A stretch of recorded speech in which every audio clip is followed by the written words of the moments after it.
AfD to run Germany soon.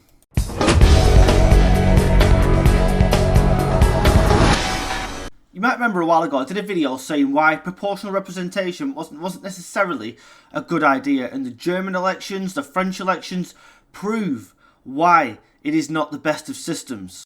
As predicted by many, Schulz was humiliated in this election. It amazed me that he was even the candidate for the SPD, but they managed to get third and they were down 9% on their vote. The CDU, the Christian Democratic Union, which are classed as a conservative party, managed to win the election with over 200 seats. Just behind them with 152 seats in the Bundestag was the AfD, Alternative for Deutschland. But the CDU have said they will not work with the AfD.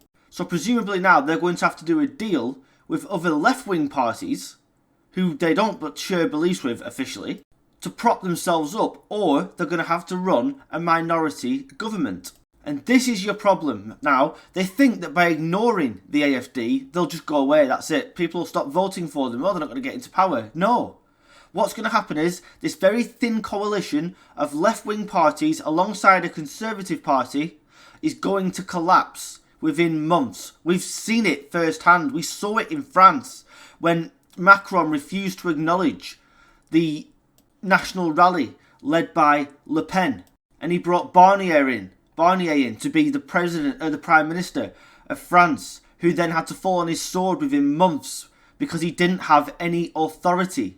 Now in Germany you're going to see the same thing. Parties banding together to keep what is a rising popular party in the AfD out of power, and then these parties that band together with Greens and Conservatives etc. will not agree on anything. Sadly, the terror attacks will keep happening and the AfD's vote will rise. If you wanted to get rid of a party like the AfD because you don't like them, fine, that's up to you. What you'd really do is let them into power, and if you think they're inept, put them in positions of power, give them government roles, and then if they cock them up, the public will see they're not very good.